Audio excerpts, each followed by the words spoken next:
آج specifically discussion ہوگی سورۃ الاحزاب کی آیت نمبر 36 سے آنورڈ نبی صلی اللہ علیہ وآلہ وسلم کی زندگی کے ایک واقعے سے متعلق، اور وہ ہے سیدنا زید ابن حارثہ رضی اللہ تعالی عنہ وعلیہ السلام، جو آپ صلی اللہ علیہ وآلہ وسلم کے منہ بولے بیٹے تھے۔ آپ صلی اللہ علیہ وآلہ وسلم کی پھپھی جو تھی امیمہ بنت عبد المطلب، ان کی ایک بیٹی تھی سیدہ زینب رضی اللہ تعالی عنہا وسلام اللہ علیہا۔ ان کے ساتھ آپ صلی اللہ علیہ وآلہ وسلم نے سیدنا زید ابن حارثہ کا رشتہ طے کروایا۔ زید ابن حارثہ رضی اللہ تعالیٰ عنہ کو لوگ زید ابن محمد بھی کہا کرتے تھے، کیونکہ آپ صلی اللہ علیہ وآلہ وسلم نے بڑی چھوٹی عمر سے ان کو پالا تھا، اور یہ بیسیکلی سیدنا خدیجہ رضی اللہ تعالی عنہا وسلام اللہ علیہا، جو سیدہ فاطمہ رضی اللہ تعالی عنہا وسلام اللہ علیہا کی والدہ محترمہ تھی اور امہات المومنین میں سے ہیں، ان کے یہ غلام تھے زید ابن حارثہ۔ یہ غلام آپ صلی اللہ علیہ وآلہ وسلم کو شادی کے بعد گفٹ کر دیے سیدہ خدیجہ نے، اور ان کی پرورش نبی صلی اللہ علیہ وآلہ وسلم نے کی، یعنی لڑک پن کی عمر میں ہی آپ صلی اللہ علیہ وآلہ وسلم کے پاس ہی آگے 12 سے 15 سال کی عمر میں۔ چونکہ آپ صلی اللہ علیہ وآلہ وسلم نے ان کی پرورش کی، تو عرب کے اندر ایک منہ بولے رشتے والا معاملہ جو ہے بڑا ایک سٹرونگ رشتہ سمجھا جاتا تھا، اسی وجہ سے ان کو لوگ زید ابن محمد صلی اللہ علیہ وآلہ وسلم رضی اللہ تعالی عنہ کہنا شروع ہو گئے، اور یعنی ایک یہ ٹرینڈ کے طور پہ تھا عرب میں۔ تو اللہ تعالیٰ اس رسم کو توڑنا چاہتا تھا، اور اس رسم کو توڑنے کے لیے ظاہر ہے کہ آپ صلی اللہ علیہ وآلہ وسلم کی مبارک ذات کو سامنے رکھا جاتا تو ہی اتنے بڑے لیول کی رسم ٹوٹ سکتی تھی۔ بہرحال اللہ تعالیٰ کی طرف سے معاملہ ایسا ہوا کہ زید ابن حارثہ رضی اللہ تعالیٰ عنہ کی جب عمر جو ہے وہ شادی کی عمر کو پہنچی، تو آپ صلی اللہ علیہ وآلہ وسلم نے ان کے رشتے کے لیے تگ و دو شروع کر دی۔ اب یہ چونکہ غلام زادے تھے، اور عرب کے اندر ایک آپ کو پتہ ہے قبائلی سسٹم اور پھر اونچے خاندان کا اعتبار کیا جاتا تھا، تو ان کے لیے رشتہ ارینج کرنا مشکل ہو گیا۔ تو پھر آپ صلی اللہ علیہ وآلہ وسلم نے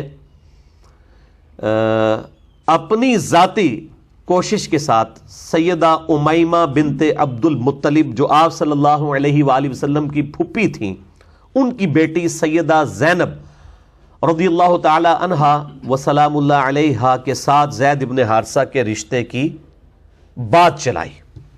لیکن ظاہر ہے کہ اب زید ابن حارثہ جو ہے وہ غلام زادے تھے، اور رنگ بھی ان کا کالا تھا حبشیوں والا، اور دوسری طرف ایک ہاشمی خاندان جو قریش کا اعلیٰ ترین قبیلہ، خانہ کعبے کے متولی سیدنا عبد المطلب، اور ان کی وہ آپ سمجھ لیں پوتی ہیں، نبی صلی اللہ علیہ وآلہ وسلم بھی ان کے پوتے ہیں، تو ایک اونچا خاندان تو تھا۔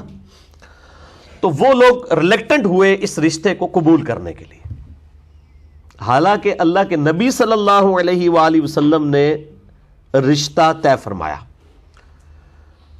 لیکن انہوں نے قبول نہیں کیا اور تذبذب کا شکار ہوئے۔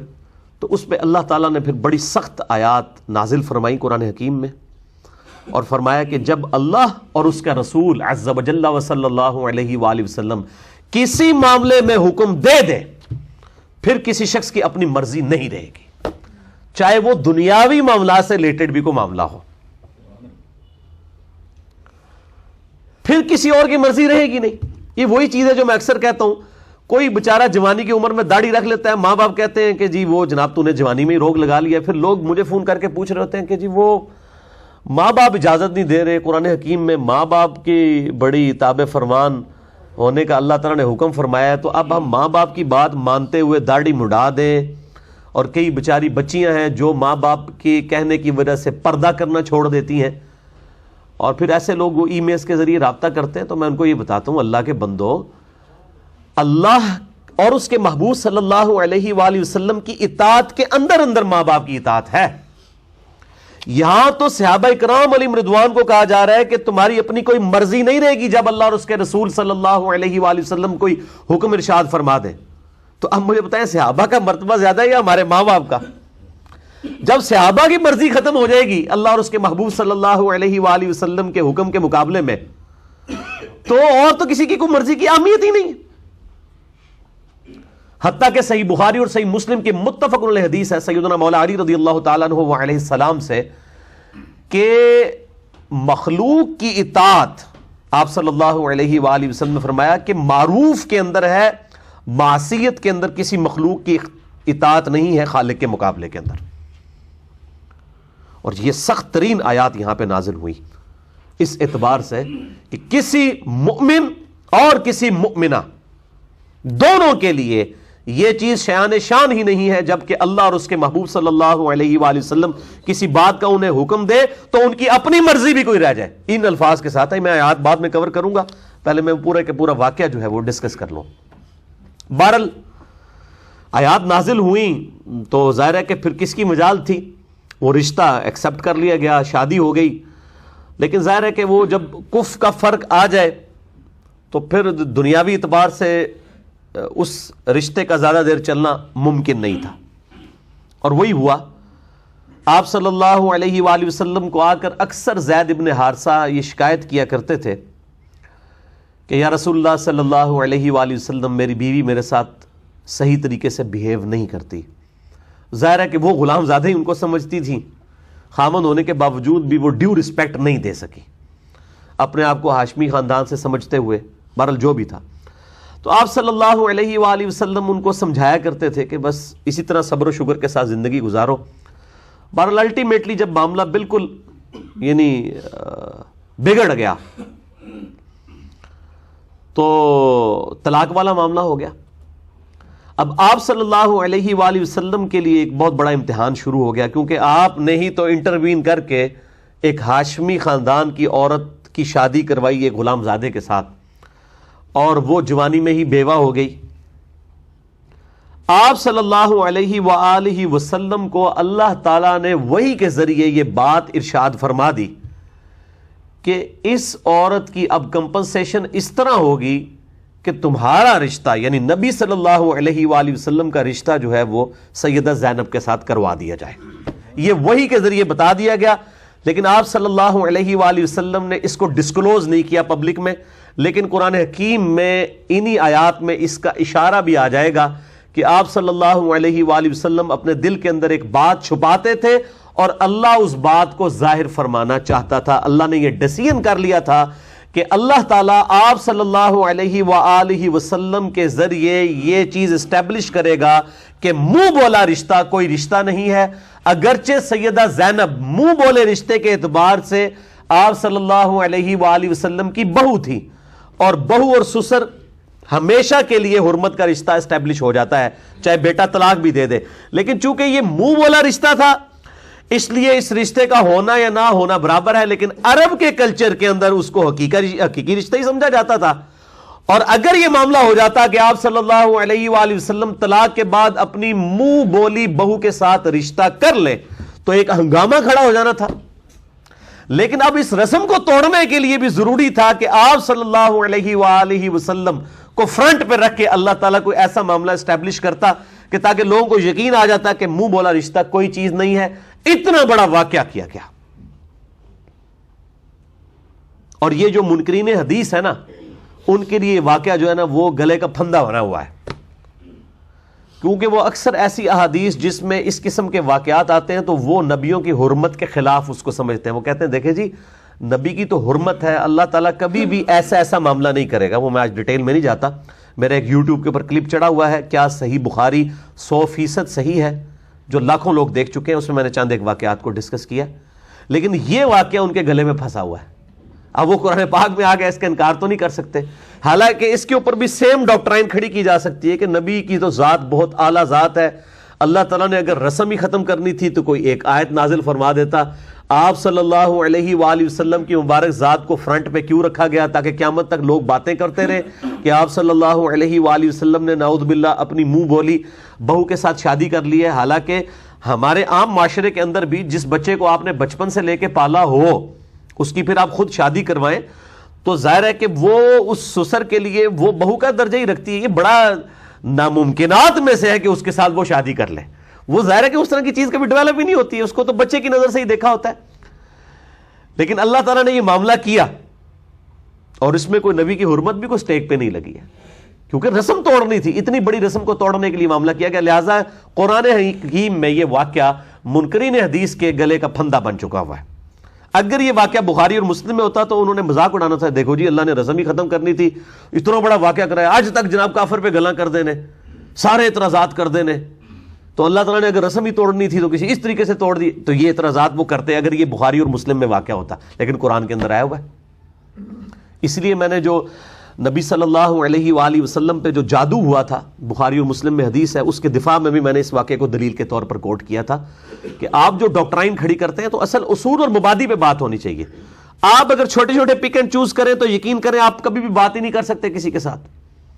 پہلے اصول طے کرنے ہوں گے، کن اصولوں کے اوپر آپ نے بات کرنی ہے، پھر آگے معاملات چل سکتے ہیں. اس طریقے سے تو معاملات چل ہی نہیں سکتے.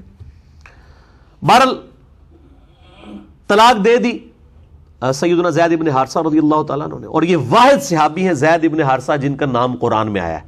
سیدنا ابو بکر، عمر، عثمان و علی رضی اللہ عنہم اجمعین وعلیہم السلام کا نام قرآن حکیم میں نہیں آیا، لیکن زید واحد صحابی ہیں، اکیلے ہی اکلوتے صحابی ایسے ہیں جن کا نام قرآن کے اندر آیا ہے. اس سے آپ اندازہ لگائیں کہ معاملہ بہت کریٹیکل ہے. تو انہوں نے طلاق دے دی. آپ صلی اللہ علیہ وآلہ وسلم کو اللہ تعالیٰ نے وحی کے ذریعے خبر دے دی کہ اب تو آپ کا رشتہ ہم زینب کے ساتھ کریں گے. تو آپ ظاہر ہے کہ کوئی بھی شریف النفس آدمی، پھر آپ صلی اللہ علیہ وآلہ وسلم کے بارے میں تو بخاری مسلم میں آتا ہے کہ آپ میں کنواری لڑکیوں سے زیادہ شرم و حیا تھی.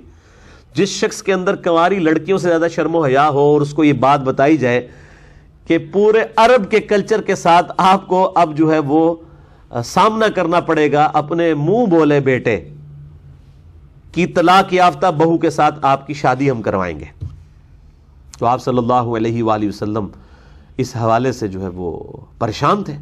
لیکن اللہ تعالیٰ فرماتے ہیں ہم نے یہ رسم توڑنے کے لیے یہ چیز ظاہر کرنی تھی، اور باقاعدہ اس کی حکمت قرآن حکیم میں انہی آیات میں بیان ہوئی ہے کہ ہم نے یہ کیوں کیا ہے.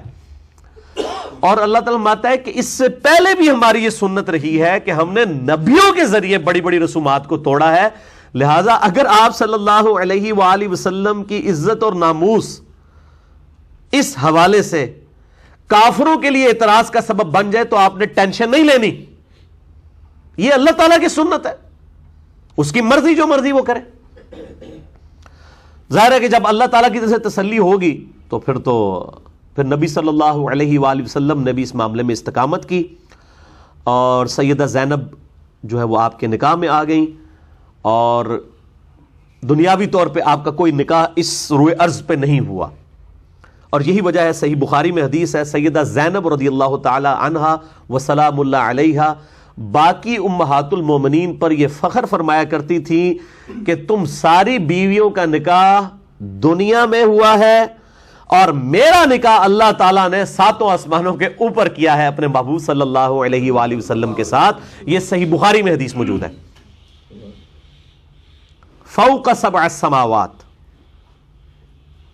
فوق 7 السماوات، 7 آسمانوں کے اوپر میرا نکاح ہوا ہے. تو یہ سیدہ زینب کی فضیلت ہے جزوی باقی تمام امہات کے اوپر کہ ان کا نکاح اللہ تعالیٰ نے قرآن پاک میں فرمایا ہم نے نکاح کر دیا. That's all. یعنی دنیاوی طور پہ کوئی اس طرح کی سرمنی ارینج نہیں کی گئی. بہت بڑی فضیلت ہے سیدہ زینب کی رضی اللہ تعالی عنہا وسلام اللہ علیہا. یہ پھر امہات المومنین میں سے ایک ہماری ماں ہے. لیکن چونکہ اب یہ واقعہ قرآن حکیم میں آیا، اور آپ کو پتہ ہے کہ اسلام اس وقت دنیا میں آپ صلی اللہ علیہ وآلہ وسلم کے ذریعے اسلام کو عروج ملا. اسلام تو ظاہر حضرت سیدنا آدم علیہ السلام سے ہی چلتا آ رہا ہے، لیکن اس کا جو عروج ہے، ایپیکس جو ہے، وہ آپ صلی اللہ علیہ وآلہ وسلم کی ذات کے ذریعے.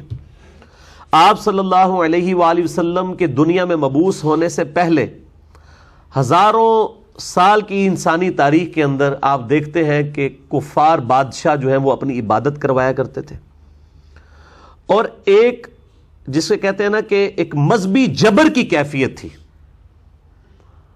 اسلام قبول کرنے کی وجہ سے مخالفین کو ایک جبر سے گزرنا پڑتا تھا. اور مذہب چھوڑنے والے، کفار کے مذہب کو اختیار کرنے والے اپنے بادشاہوں کو سجدہ کرتے تھے.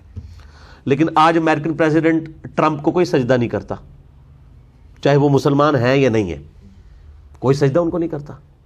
یہ مذہبی جبر سب سے پہلے انسانی تاریخ میں اسلام نے آ کے توڑا، جو رومن اور پرشین امپائر کو اللہ تعالیٰ نے مسلمانوں کے ذریعے توڑوایا.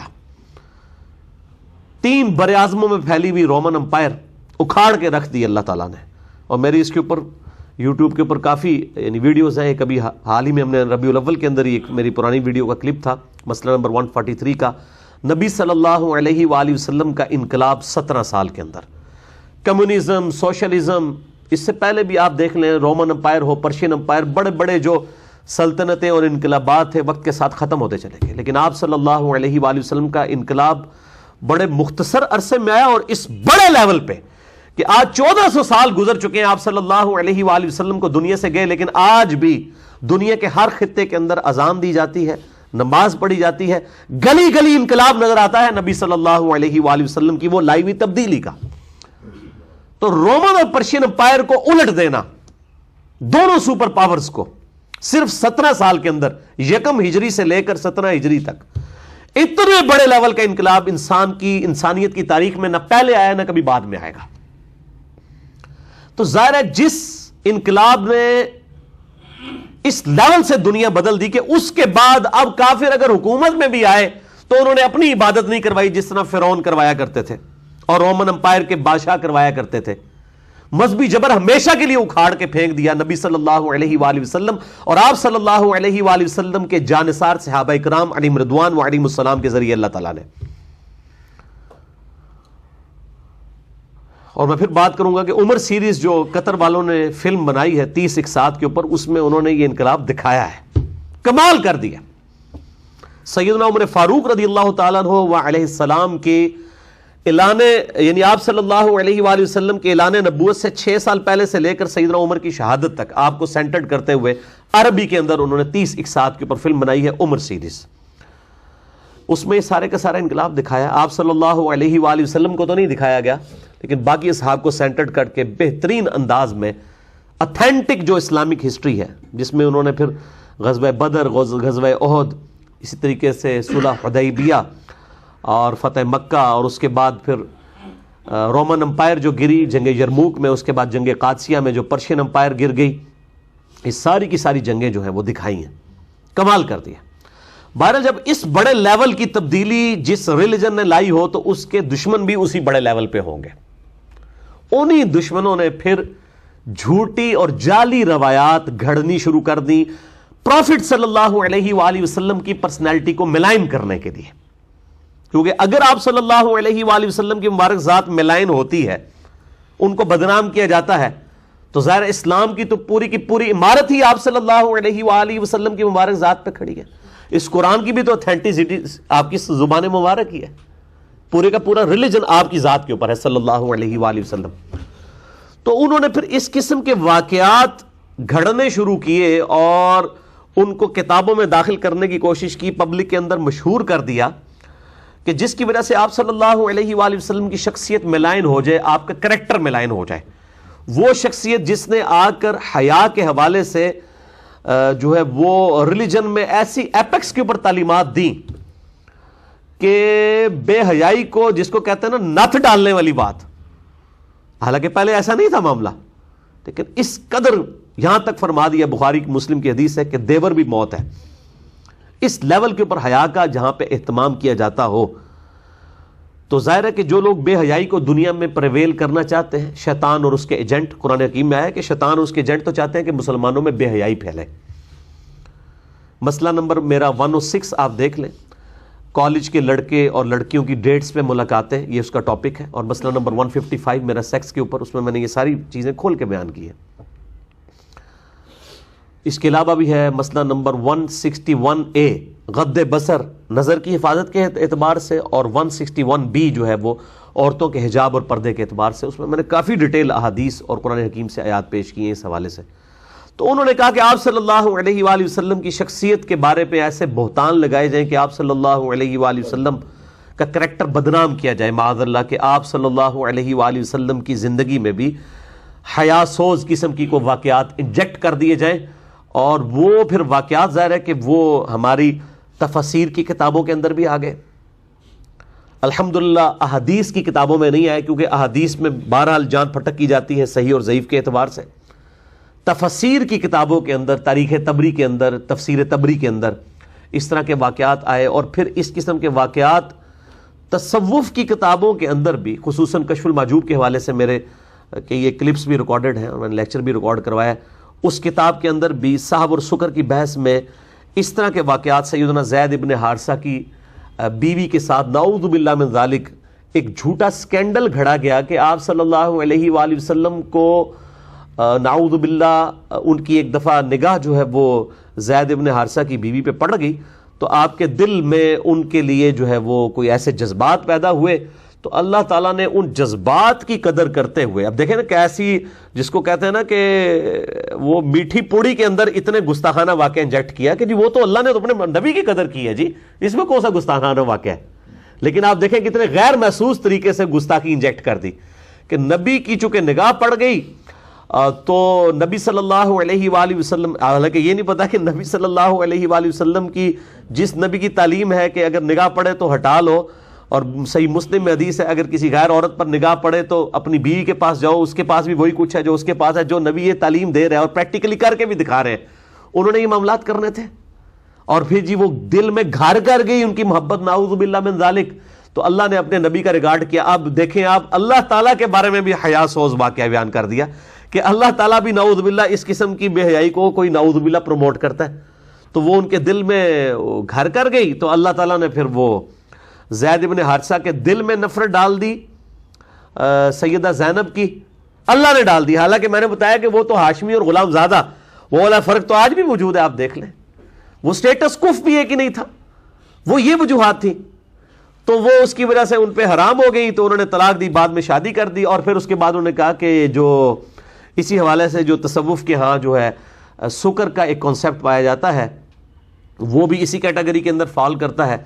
اور جو صحب کا کنسیپٹ پایا جاتا ہے اس کے حوالے سے انہوں نے وہ تورات جو ٹیمپرڈ فارم میں ہے، اس کے اندر ایک واقعہ سیدنا داؤد علیہ السلام کے بارے میں بھی آتا ہے کہ وہ ان کی نگاہ ایک دفعہ اپنے صحابی اوریہ کی بیوی پہ پڑ گئی جو چھت کے اوپر نہا رہی تھی نعوذ باللہ. تو انہوں نے اوریہ کو جو ہے وہ آگے جنگ میں بھیج کے قتل کروا کے تو بعد میں اس کی بیوی کے ساتھ خود شادی کر لی نعوذ باللہ. اس سے تصوف کے ہاں صحب ثابت کیا گیا کہ بھول چوک، اور سکر کہتے ہیں وہ بھول چوک نہیں ہے، وہ تو بندہ اپنی ہوش میں ہی نہیں ہوتا. تو نعوذ باللہ نبی علیہ السلام بھی اپنی ہوش میں تھی، انہوں نے جان بوجھ کے نہیں دیکھا، بلکہ آپ نعوذ باللہ ہوش میں ہی نہیں تھے. حالانکہ قرآن تو کیا کہہ رہا ہے، ما ضل صاحبکم وما غوا، تمہارے نبی نہ کبھی بہکے ہیں نہ کبھی بہرا چلے ہیں. وما ينطق عن الهوى، وہ اپنی خواہش نفس سے کچھ نہیں کہتے. ان ہوا الا وحی یوحى، وہ تو وہی کہتے ہیں جو اللہ ان کو وہی کرتا ہے. اور بخاری مسلم کی حدیث کہ نبی علیہ السلام میں کنواری لڑکیوں، پردہ نشین لڑکیوں سے زیادہ شرم و حیا تھی. آپ صلی اللہ علیہ وآلہ وسلم اتنے شرم و حیا والے تھے، یہ معاملات آپ کے ساتھ ہو ہی نہیں سکتے تھے. بالوں نے وہ واقعات لیے اور اس میں انہوں نے جو ہے، چونکہ آپ کو پتا ہے تصوف کے ہاں کیسی کیسی چیزیں پائی. ہمارے آپ لاہور شہر میں ایک مزار ہے مادو لال حسین، جی وہ کہتے ہیں مادو لال ایک لڑکا تھا ہندو، اور حسین جو ہے وہ ایک مسلمان بزرگ تھے، وہ اس لڑکے پر عاشق ہو گئے تھے. اور وہ عشق مشوقی انہوں نے وہ یعنی دو مردوں کی آپس میں چلائی ہے، ایک ہندو کی اور ایک مسلمان کی. اور کہتے ہیں وہ آج بھی وہ میلہ چراغاں ہوتا ہے ان کے نام کے اوپر. اور وہ کہتے ہیں کہ جی وہ چونکہ ان کے درمیان ایک عشق محبت کا رشتہ تھا تو وہ ان کا نام جو ہے اکٹھا بن گیا، اور اس میں مادو لال کا نام پہلے بولا جاتا ہے اور حسین کا. اب اس قسم کے واقعات پھر اب ظاہر ہے کہ اس قسم، اور آج تک آپ ٹی وی پہ آپ دیکھ لیں خبریں آتی رہتی ہیں آئے دن. کبھی کوئی پیر جو ہے وہ کسی لڑکی کو لے کے بھاگ جاتا ہے، کبھی کوئی اس طرح کے معاملات. اب یہ ساری کی ساری چیزوں کو انہوں نے جسٹیفائی کرنے کے لیے، ظاہر ہے مسلمانوں کو یہ سمجھانے کے لیے کہ بھئی یہ بھی کوئی ایک تصوف کا ایسا رنگ ہوتا ہے جس میں انسان جو ہے کوئی لڑکا لڑکی، کوئی مرد کسی مرد کے اوپر عاشق ہو جاتا ہے یا کوئی مرد کسی غیر محرم عورت پہ عاشق ہو جاتا ہے. تو وہ کہتے ہیں یہ عشق مجازی یا عشق حقیقی، وہ کہتے ہیں بھئی عشق حقیقی تک پہنچنے کے لیے عشق مجازی کی ضرورت ہے. اب یہ ساری کی ساری جو انہوں نے یہ جعلی چیزیں تھیں، ان کو جسٹیفائی کرنے کے لیے ان واقعات کا سہارا لیا. اب جب انہوں نے ان واقعات کا سہارا لیا تو اب ظاہر ہے کہ وہ آج تک ہمارے گلے میں فٹ ہوئے ہوئے ہیں، اور وہ نبی صلی اللہ علیہ وآلہ وسلم کی شخصیت کو ملائن کیا جاتا ہے. تو میں نے ان آیات کے اندر آپ کو پتہ چل جائے گا، میں نے اسی لیے پورے کا پورا واقعہ بیان کیا کہ بالکل ایسی چیز نہیں تھی، نعوذ باللہ من ذالک۔ قرآن خود اپنی حفاظت کرتا ہے، احادیث خود حفاظت کرتی ہیں، اور میں اکثر کہا کرتا ہوں کہ ہمارے محبوب صلی اللہ علیہ وآلہ وسلم کی شخصیت وہ شخصیت ہے جس پہ ہزاروں کیمرے فٹ تھے۔ باقی جتنے انسان ہیں نا، ان کے بارے میں ایک تاریخ دان بیٹھ کے نا تو کہتا ہے فلاں بادشاہ یہ تھا، فلاں یہ تھا، فلاں یہ تھا۔ ایک بندہ ہزاروں بندوں کے بارے میں ہسٹری لکھتا ہے، اور ہمارے نبی صلی اللہ علیہ وآلہ وسلم کی شخصیت وہ ہے کہ جن کے بارے میں ہزاروں لوگوں نے ایک بندے کی شخصیت کو روایت کیا ہے حدیث کی کتابوں کے اندر۔ لیکن آپ کا کوئی ایک جانثار صحابی بھی ایسا نہیں جو آپ کے ساتھ پوری زندگی اٹیچ رہا ہو اور وہ آپ کی وفات کے بعد کبھی آپ کے دین کو چھوڑ گیا ہو۔ فتح مکہ کے موقع پہ جو لوگ انٹر ہوئے تھے وہ کئی ایک جو ہے مرتد بھی ہو گئے۔ میرا انشاءاللہ تعالیٰ 1-2 دن تک کلپ بھی مسئلہ نمبر 96 سے وہ تیار کروایا میں نے، وہ اپلوڈڈ ہو جائے گا کہ صحابی کی تعریف کیا ہے۔ ٹھیک ہے، ہم سارے لوگوں کو صحابہ نہیں مانتے ہیں جنہوں نے حضور صلی اللہ علیہ وسلم کو ایمان کی حالت میں دیکھ لیا، بلکہ وہ صحابی ہوگا جو آپ صلی اللہ علیہ وآلہ وسلم کی اس نے کچھ صحبت اختیار کی، اس کے بعد مرنے کے بعد مرتد نہیں ہوا۔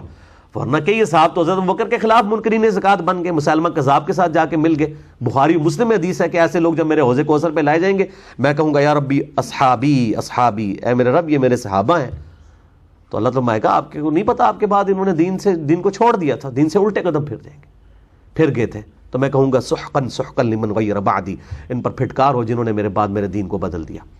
یہ جو پکڑ کے ہمارے اہل حدیث لوگ بریلوی دیوبندیوں کے اوپر لگا رہے ہوتے ہیں، یہ تو اصل الفاظ اصحابی اصحابی کم از کم 10 روایتیں بخاری و مسلم میں موجود ہیں حوض کوثر کے کانٹیکسٹ میں۔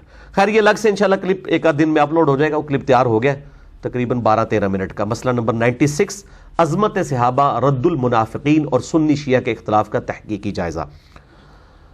تو یہ آپ صلی اللہ علیہ وآلہ وسلم پہ ہزاروں کیمرے فٹ تھے، لیکن آپ کا کوئی ساتھی آپ سے الگ نہیں ہوا کہ جی ہم تو مفاد کی خاطر اس کے ساتھ اٹیچ تھے نعوذ باللہ، اور آپ وفات کے بعد ہم آپ کو حقیقت بتاتے تھے یہ شخص یہ نہیں تھا، بلکہ حالت یہ ہوئی ہے کہ آپ کی زندگی میں وہ عروج نہیں آیا، اور یہ اللہ تعالیٰ نے آپ کی نبوت کی حفاظت کی۔ هو الذی ارسل رسولہ بالہدی ودین الحق لیظہرہ علی الدین کلہ، وہی اللہ ہے جس نے اپنے محبوب صلی اللہ علیہ وآلہ وسلم کو الہدا یعنی قرآن اور دین حق کے ساتھ مبعوث کیا تاکہ اس کو تمام ادیان پر غالب کر دے۔ ولو کرہ الکافرون، چاہے کافر اس کا، ولو کرہ المشرکون، چاہے مشرک اور کافر اس کا برا مان جائے۔ تو آپ صلی اللہ علیہ وآلہ وسلم کی مبارک زندگی میں اگر یہ دین کا غلبہ ہوتا، لوگ کہتے ہیں ہاں جی بڑے بڑے لیڈرز آئے تھے، غلبہ تو ہو ہی جانا تھا، لیکن آپ کے بعد ہوا ہے، اور اس حالت میں ہوا ہے جب ہزاروں لوگ جو فتح مکہ پر آپ پہ ایمان لے آئے تھے، آپ کی وفات کے بعد وہ دین کو چھوڑ گئے، اس کے باوجود اللہ تعالیٰ نے صحابہ کرام علیہم رضوان، خلفائے راشدین علیہم رضوان و علیہم السلام کو اس قدر استقامت دی کہ وہ پیشن کے ساتھ چلے، اور پہلے عرب کے اندر غلبہ حاصل کیا، اس کے بعد رومن اور پرشین امپائر کو جنگ قادسیہ، جنگ یرموک کے اندر اکھاڑ کے رکھ دیا۔ تو یہ غیر معمولی اللہ تعالیٰ کی مدد تھی صحابہ کرام علیہم رضوان کے ساتھ۔ تو اتنے کیمرے جس شخص کے اوپر فٹ ہوں اس کو تو یعنی اپنا کریکٹر اس کا تو بالکل کھلی کتاب ہوتا ہے۔ تو ایسا کوئی واقعہ کسی حدیث کی کتاب کے اندر رپورٹ نہیں ہوا۔ یہ واقعات پبلک کے اندر، ایون حدیث کی کتابوں میں بھی کئی جعلی واقعات آ گئے، لیکن شکر ہے صحیح اور ضعیف کے فرق نے جو محدثین اسماء و رجال کا علم ڈیولپ کیا ہے اس کی برکت سے اکھاڑ کے وہ پرے پھینک دیے گئے۔ اور یہ تو شکر الحمدللہ کسی حدیث کی کتاب میں بھی واقعہ نہیں آیا، یہ تفسیر طبری کے اندر آیا۔ تفسیر ابن کثیر میں بھی حافظ ابن کثیر نے اسے نقل کیا اور کہا کہ یہ بالکل جعلی واقعہ ہے، اور علامہ قرطبی نے بھی اس کو جعلی کہا، لیکن تصوف کے ہاں نہ صرف یہ واقعہ نقل کیا گیا بلکہ انہوں نے اپنے بزرگوں کی جو غلط عقائد اور نظریات تھے ان کو ڈیڈکٹ کیا اس واقعے کے ساتھ، جو ہے ہی بالکل جعلی تھا۔ تو آج میں اس کی ڈیٹیل میں نہیں جاؤں گا، میں آلریڈی اس کے اوپر کافی دفعہ بول چکا ہوں۔ مسئلہ نمبر 71B آج سے 5 سال پہلے میرا ریکارڈڈ ہے، انڈیا اور پاکستان کے بزرگوں کی 19 گستاخانہ عبارات کا تحقیقی جائزہ، اور ریٹن میں بھی ہماری ویب سائٹ اہلسنتپاک.com پہ میرا ریسرچ پیپر ہے، اندھا دھند پیروی کا انجام، جو لیکچر کے اینڈ پہ سب لوگوں کو مل جائے گا۔ اس میں نے یہ سارے واقعات نقل کیے ہیں اور قرآن و سنت سے ان کے اوپر محاسبہ کیا ہے۔ تو مسئلہ نمبر 71B بھی میرا دیکھ سکتے ہیں۔ اس کے علاوہ مسئلہ نمبر 164A اور 164B، جس میں نے پریکٹیکلی یہ کتابیں جو ہیں HD کیمرے میں دکھا کے اور یہ ساری چیزیں بتائی ہیں کہ لمحہ فکریہ ہے ان کتابوں کو چھاپنے والوں کے لیے، اور لمحہ فکریہ ہے ان لوگوں کے لیے کہ جو ان کتابوں کو اس اعتبار سے پبلک میں پریزنٹ کر رہے ہیں کہ شاید اصل ریلیجن ان کتابوں کے اندر موجود ہے، جن میں ایسے گستاخانہ عبارات موجود ہیں، اور میں نے ان ویڈیوز میں بھی بار بار کہا، میں آج بھی کہتا ہوں کہ ان کتابوں کے مصنفین کے ساتھ ہمارا کوئی لینا دینا نہیں ہے، کیونکہ ہمیں نہیں پتا انہوں نے لکھا یا نہیں لکھا، ہمارا جھگڑا ان لوگوں کے ساتھ ہے جو آج تک وہ کتابیں چھاپ رہے ہیں۔ بہرحال آج میں اس ڈیٹیل میں نہیں جاؤں گا، یہ اتنی گفتگو کافی تھی۔ اب ان آیات کو کور کر لیتے ہیں۔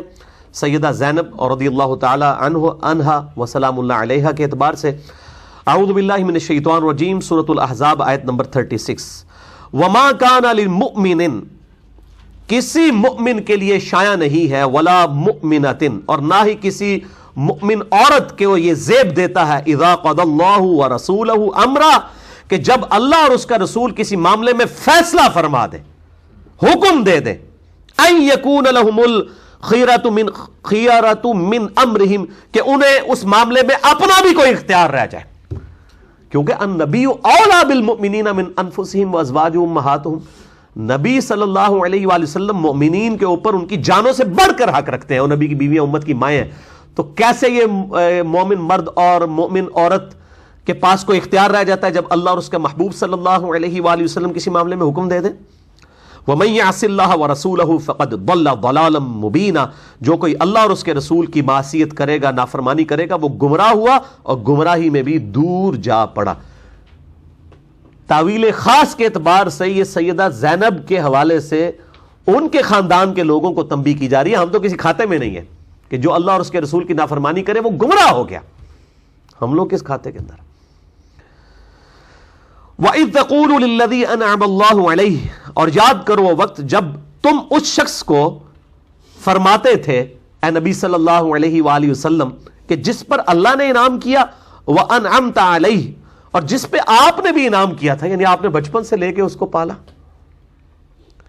اب وہ یہ آیات دیکھیں ایک کانٹیکسٹ کے ساتھ ہے، ان آیات کو لے کے وہ سورہ توبہ میں بھی اس طرح کی آیات آتی ہیں ملتی جلتی، تو وہ کہتے ہیں کہ جی وہ اللہ بھی انعام کرتا ہے امت کے اوپر، نبی علیہ السلام بھی کرتے ہیں۔ تو اب آپ دیکھیں وہ اسپیسیفکلی وہ انعام کیا ہے، اس حساب سے تو ماں باپ بھی انعام کرتے ہیں اولاد کے اوپر، ٹھیک ہے، کتنے یعنی آپ سمجھیں ایکسٹریم الفاظ ہیں، رب ارحمہما کما ربیانی صغیرا، اے میرے رب ان دونوں پر رحم فرما جس طرح انہوں نے بچپن میں مجھ سے پالا تھا۔ رب کا لفظ ماں باپ کے لیے استعمال کیا گیا ہے، لیکن وہ دنیاوی اعتبار سے ہے، تو یہاں بھی دنیاوی اعتبار سے کہ اے نبی جس پہ تو نے انعام کیا تھا، یعنی تو نے اس کو بچپن سے یعنی پالا تھا، یعنی زید ابن حارثہ کو۔ امسک علیک زوجک، اور آپ صلی اللہ علیہ وآلہ وسلم اس کو کیا کہتے تھے کہ اپنی بیوی کو اپنے پاس ہی اپنی زوجیت میں رکھ، واتق اللہ، اور اللہ سے ڈر، ٹھیک ہے۔ اب آپ صلی اللہ علیہ وآلہ وسلم کیا نعوذ باللہ یہ آپ کوئی کہہ سکتے ہیں دنیاوی اعتبار سے کوئی ایکٹنگ والا معاملہ تھا؟ نہیں، جب آپ کوئی کہہ رہے ہیں اور اللہ بھی فرما رہا ہے کہ آپ یہ کہتے تھے، آپ کی تو پوری خواہش تھی کہ وہ عورت ان کے عقد میں ہی رہے۔ وَتُخْفِي مَا فِي نَفْسِكَ، اور آپ چھپاتے تھے اس بات کو جو آپ کے جی میں تھی، مَاللَّهُ مُبْدِيهِ وَتَخْشَى النَّاسَ، جس بات کو اللہ نے ظاہر فرما دینا تھا اور آپ لوگوں سے ڈرتے تھے۔ اب آپ صرف لوگوں سے کیوں ڈرتے تھے؟ کیا آپ نے لوگوں کے سامنے پبلکلی جو ہے اس چیز کا اظہار کیا ہوا تھا کہ میں نے نعوذ باللہ اس قسم کا جو واقعات لکھے ہوئے ہیں؟ نہیں، آپ کو اللہ نے وحی کے ذریعے فرمایا کہ بھئی یہ مستقبل میں فیصلہ ہونے والا ہے، جیسا کہ آپ دیکھیں نا مسند احمد میں صحیح سند کے ساتھ یہ حدیث موجود ہے کہ آپ صلی اللہ علیہ وآلہ وسلم کو اللہ تعالیٰ نے سیدنا حسین علیہ السلام کی شہادت سے 50 سال پہلے ہی فرما دیا کہ اس بچے کو آپ کی امت جو ہے وہ فرات کے کنارے شہید کر دے گی، اور آپ کی زار و کتار آنکھوں سے آنسو رواں تھے۔ سیدنا علی آئے اور کہا اے اللہ کے نبی صلی اللہ علیہ وآلہ وسلم، میرے ماں باپ آپ پہ قربان، آپ کو کس نے غمگین کیا؟ تو فرمایا ابھی بھی جبرائیل آئے تھے اور مجھے کہا کہ آپ اس بچے سے پیار کر رہے ہیں جبکہ آپ کی امت اسے قتل کر دے گی۔ 50 سال پہلے بتایا جا رہا ہے، تو اب 50 سال بعد ایک واقعہ ہونا ہے اور آپ صلی اللہ علیہ وسلم رو رہے ہیں، آپ کو اللہ نے وحی کے ذریعے پہلے بتا دیا۔ اور پھر کہتے ہیں میں نے جبرائیل سے کہا کہ مجھے وہ کربلا کی مٹی دکھاؤ، تو انہوں نے یوں ہاتھ مار کے سرخ رنگ کی مجھے کربلا کی مٹی بھی لا کے دکھائی۔ تو یہاں پہ بھی آپ صلی اللہ علیہ وسلم کو پہلے بتایا گا یہ بھی معاملہ ہو جائے گا، اللہ کو تو پتہ ہے نا آگے مستقبل میں کیا ہونے والا ہے۔ وَتَخْشَى النَّاسَ، اور آپ لوگوں کے تشنیع سے، تانوں سے بھی ڈرتے تھے کہ لوگ کیا باتیں کریں گے کہ اس نے اپنی بہو، ایکس بہو جو تھی، حالانکہ وہ حقیقی تو نہیں تھی، منہ بولی تھی، اس کے ساتھ نکاح کر لیا۔ وَاللَّهُ أَحَقُّ أَن تَخْشَىٰ، جبکہ اللہ اس چیز کا زیادہ حقدار ہے کہ آپ اس سے ڈریں، اللہ کا خوف کریں، لوگوں کی باتوں کی کوئی پرواہ نہ کریں۔ یہ ہمارے لیے بھی ہے، آج بھی آپ جب سچائی پہ چلیں گے نا میرے بھائیوں، لوگوں کو سچائی کو نہیں ہضم ہوتی ہے. اور یہ جو معاملہ ہے، نبی علیہ السلام بھی بہرحال انسان تو تھے نا، آپ بھی یہ چاہتے تھے کہ کوئی تان و تشنی میرے اوپر نہ ہو، لیکن اللہ تعالیٰ کیا فرما رہا ہے؟ لوگوں کے تانوں کی پرواہ نہیں کرنی، آپ نے جو حق بات ہے اس کے اوپر چلنا ہے. آپ اللہ سے ڈریں. آج بھی اگر کوئی بات آپ حق سمجھتے ہیں لوگوں تک پہنچائیں، آپ لوگوں کے تانوں کی پرواہ نہ کریں. اگر ہمارے نبی علیہ السلام کو ایک آ جا رہے ہیں تو ہمیں تو بدرجہ اولا کسی کی پرواہ نہیں کرنی چاہیے. ٹھیک ہے. واللہ احق ان تخشا، اللہ اس چیز کا زیادہ حقدار ہے کہ آپ اس سے ڈریں. فلما قضا زید، جب زید کی غرض اس سے پوری ہو گئی، منہا وطرا، اور سیدنا زید علیہ السلام نے اپنی خواہش جو پوری کر لی، یعنی جو ان کو بیوی بنا کے رکھا تھا، اس کے بعد اس سے علیحدگی اختیار کر لی. زوجناکہا لکی لا یکون علی المؤمنین حرج، تو ہم نے آپ کا نکاح اسی عورت زینب کے ساتھ کر دیا تاکہ مومنین کے لیے کوئی حرج نہ رہے. فی ازواج ادعیائہم، ان کے منہ بولے جو بیٹے ہیں ان کی بیویوں کے بارے میں، اذا قضوا منہن وطرا، جب کہ وہ ان کو طلاق دے چکے. اب وجہ اللہ نے خود بتا دی ہے کہ نکاح کیوں کروایا ہے. نعوذ باللہ اس لیے نہیں کرایا کہ آپ کو زینب پسند تھی، بلکہ اس لیے کہ منہ بولے بیٹوں کے ساتھ رشتے کے معاملے میں کوئی حرج باقی نہ رہے. وَكَانَ أَمْرُ اللَّهِ مَفْعُولًا، اور یہ تو اللہ کا ایسا حکم تھا جو ہر حال میں پورا ہو کر رہنا تھا. بھئی اللہ کے علم میں تو حضرت زید کی پیدائش سے پہلے بھی سیدہ زینب حضور کی بیوی لکھی ہوئی تھی. جامع ترمذی میں حدیث ہے صحیح سند کے ساتھ، میں اللہ کے ہاں اس وقت بھی خاتم النبیین لکھا ہوا تھا جب آدم علیہ السلام ابھی مٹی اور پانی کے درمیان تھے. آدم کی پیدائش سے پہلے نبی صلی اللہ علیہ وآلہ وسلم اللہ کے ڈیوائن علم میں خاتم النبیین تھے. تو حضرت آدم علیہ السلام کی پیدائش سے پہلے ہی اللہ کے علم میں تو سیدہ زینب امہات المومنین میں سے ایک تھی نا. اللہ تعالیٰ فرماتا ہے جو ہم نے طے کیا تھا. اب یہ ظاہر ہے کہ اللہ تعالیٰ یہ سارے سرکمسٹانسز بھی اللہ تعالیٰ بناتا ہے، یہ حقیقت بات ہے. یعنی اللہ تعالیٰ نے یہ سارے حالات و واقعات بنائے ہیں کہ پہلے وہ منہ بولے بیٹے کے ساتھ رشتہ ہوگا، پھر اس اعتبار سے طلاق والا معاملہ ہو جائے گا، اور پھر الٹیمیٹلی نبی صلی اللہ علیہ وآلہ وسلم کو جو ہے وہ اس رسم توڑنے کے لیے فرنٹ لائن پہ لایا جائے گا. ما کان علی النبی من حرج، کسی نبی کے لیے کوئی حرج نہیں، وہ کوئی مذائقہ نہیں اس معاملے میں، فیما فرض اللہ لہ، کہ جب اللہ تعالیٰ اس کے لیے کوئی چیز حلال کرتے. یعنی اب حضور کو تسلی دی جا رہی ہے. آپ کے اندر شرم و حیا والا معاملہ تو بہت تھا نا، کہا کہ جب اللہ آپ کو اجازت دے رہا ہے پھر آپ کو اس معاملے میں کیوں کسی اعتبار سے بھی پریشان ہونے والی بات نہیں ہے. سنت اللہ فی الذین خلو من قبل، اور یہ اللہ کا طریقہ آپ سے پہلے پیغمبروں کے حق میں بھی رہا ہے. یہ نہیں ہے کہ یہ آپ کے ساتھ ہی ایسا معاملہ ہوا ہے، آپ سے پہلے بھی پیغمبروں کو فرنٹ لائن پہ لا کے بڑی بڑی رسومات کا خاتمہ کیا گیا ہے. یہ آپ کے ساتھ کوئی اکیلے یہ معاملہ نہیں ہو رہا صلی اللہ علیہ وآلہ وسلم، بلکہ آپ صلی اللہ علیہ وآلہ وسلم سے پہلے بھی ہوا. وَكَانَ أَمْرُ اللَّهِ قَدَرًا مَقْدُورًا، اور اللہ کا حکم ایسا فیصلہ ہے جو کہ طے پا چکا ہوتا ہے، ڈیفینیٹ چیز ہے. اللہ تعالیٰ نے جو چیز اسٹیبلش کرنی ہے وہ کر دینی ہے. الَّذِينَ يُبَلِّغُونَ رِسَالَاتِ اللَّهِ وَيَخْشَوْنَهُ وَلَا يَخْشَوْنَ أَحَدًا، وہ لوگ، وہ انبیاء کرام جو اللہ کا پیغام لوگوں تک پہنچاتے ہیں اور صرف اللہ سے ڈرتے ہیں. وَلَا يَخْشَوْنَ أَحَدًا إِلَّا اللَّهَ، اور کسی ایک سے بھی نہیں ڈرتے اللہ تعالیٰ کے مقابلے پر. وَكَفَى بِاللَّهِ حَسِيبًا، ایسے لوگوں کے لیے اللہ تعالیٰ جو ہے وہ کافی ہے. تو ایسے پیغمبروں کے مقابلے پہ جو لوگ کھڑے ہوتے ہیں اللہ تعالیٰ ان کا حساب کرنے والا کافی ہے. نبیوں کو ٹینشن لینے کی ضرورت نہیں ہے. اللہ تعالیٰ نبیوں کی پشت پہ ہے، ان کی پشت پناہی کرنے والا ہے، مددگار ہے، اور انبیاء کرام علیہ السلام کے ذریعے ان رسومات کو مٹایا جاتا ہے. لیکن لہٰذا آپ صلی اللہ علیہ وآلہ وسلم کے ساتھ جو یہ معاملہ ہوا آپ نے اس کی ٹینشن نہیں لینی. اور پھر شورى آفاق آیت آ گئی اسی کانٹیکسٹ میں، وہ اسی کے ساتھ جڑی ہوئی ہے. سورہ الاحزاب آیت نمبر 40. ما کان محمد ابا احد من رجالکم ولکن رسول اللہ وخاتم النبیین وکان اللہ بکل شیء علیما. محمد صلی اللہ علیہ وآلہ وسلم تم مردوں میں سے کسی کے باپ نہیں ہیں. تم یہ سمجھتے ہو زید ابن حارثہ کے وہ باپ ہیں؟ نہیں، وہ تو کسی بھی مرد کے باپ نہیں ہیں. ان کی تو اپنی صلبی بیٹے بھی مرد تک نہیں پہنچے. 4 بیٹے تھے نا آپ صلی اللہ علیہ وآلہ وسلم کے، چاروں بچپن میں فوت ہو گئے. 4 بیٹیاں اور 4 ہی بیٹے.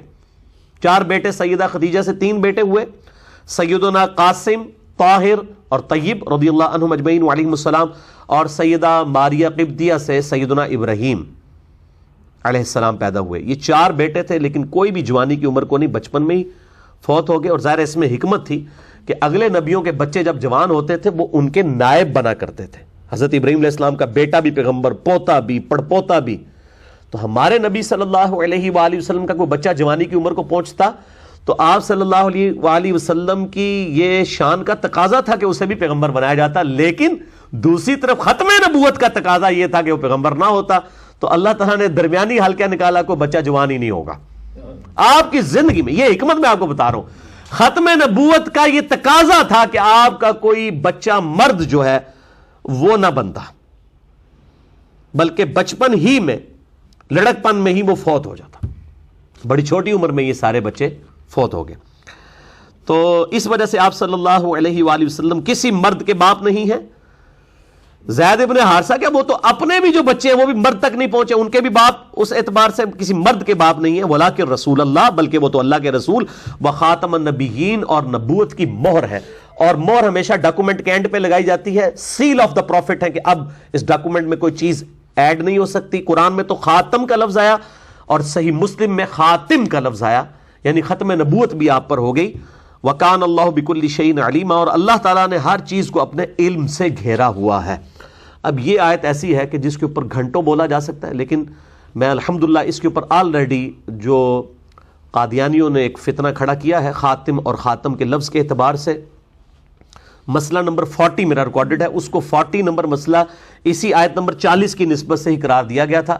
اہل سنت پاک .com پہ آپ مسئلہ نمبر 40 لکھیں، 40 مسئلہ MAS اپوسٹرافی والا کوما ALAH، تو وہ مسئلہ نمبر 40 کھل جائے گا، جس میں خاتم اور خاتم کے اعتبار سے اور قرآن حکیم کی آیات اور بخاری اور مسلم کی کئی احادیث سے میں نے ختم نبوت کے مسئلے کو الحمدللہ ایڈریس کیا ہے. آج میں اس ڈیٹیل میں نہیں جاؤں گا، ورنہ یہ 40-50 منٹ اسی آیت کے اوپر لگ جائیں گے. جو چیزیں پہلے آلریڈی ریکارڈڈ ہیں، ظاہر ہے انہی سے ہی ہم بینیفٹ اٹھائیں تاکہ ہماری یہ ترجمہ کلاس جو ہے جلدی جلدی کور ہو. تو وہ ضرور دیکھ لیں. بہرحال اس آیت سے یہ بات پتہ چل گئی کہ آپ صلی اللہ علیہ وآلہ وسلم کسی مرد کے باپ نہیں ہیں، نہ زید ابن حارثہ کے باپ ہیں، اور نہ ہی اپنی جو صلبی اولاد ہے اس میں بھی کوئی مرد کے درجے تک نہیں پہنچا. تو بہرحال ان آیات کے بعد زید ابن محمد صلی اللہ علیہ وآلہ وسلم جو لوگ کہتے تھے ان کو زید ابن محمد کہنا چھوڑ دیا اور زید ابن حارثہ کہنا شروع کر دیا. ان کے باپ کی طرف ان کو منسوب کیا گیا اور منہ بولا رشتے والا معاملہ. اس سے یہ بھی بات پتہ چلی کہ اگر کوئی لے پالک بچہ لیا جائے گا تو اس کے باپ کا نام نہیں چینج کیا جائے گا. صحیح بخاری میں حدیث ہے کہ ایسے شخص پہ جنت حرام ہے جو اپنے نام باپ کا نام بدل لے. اس کے حوالے سے میں پہلے بھی ڈسکشن کر چکا ہوں. اور انہی طرح کی احادیث کے ایک غلط انٹرپریٹیشن بھی علماء عرب کی طرف سے کی گئی کہ بھئی خاوند کا نام جو ہے وہ بیوی اپنے نام کے ساتھ نہیں لکھ سکتی کیونکہ وہ اپنے باپ کا نام بدل دے گی. وہ خاوند کا نام لکھا ہوتا ہے. تو وہ میرا ایک یوٹیوب کے اوپر کلپ ہے، آپ دیکھ سکتے ہیں. کیا بیوی شادی کے بعد اپنے خاوند کا نام اپنے ساتھ لگا سکتی ہے؟ تو میں نے علماء عرب کا رد کیا ہے کہ وہ جب خاوند کے نام کے خانے میں اس کا نام لکھا جاتا ہے، وہ نام کے ساتھ لگانے سے یہ نہیں ہو جاتا کہ اس کے وہ باپ کا نام اس نے بدل دیا ہے. ولدیت نہیں ہوتی بلکہ خاوند کا نام ہوتا ہے. آج میں اس ڈیٹیل میں نہیں جاؤں گا. اللہ تعالیٰ سے دعا ہے جو حق بات میں نے کہی اللہ تعالیٰ ہمارے دلوں میں راسخ فرمائے. اگر جذبات میں میرے منہ سے کوئی غلط بات نکل گئی تو اللہ تعالیٰ ہمارے دلوں سے ہی معاف کرتے ہیں. ہمیں کتاب و سنت کی تعلیمات پر عمل کر کے دوسرے بھائیوں تک پہنچانے کی توفیق عطا فرمائے. سبحانک اللہم و بحمدک اشہد ان لا الہ الا انت استغفرک و اتوب الیک وما علینا الا البلاغ المبین. جزاکم اللہ خیرا.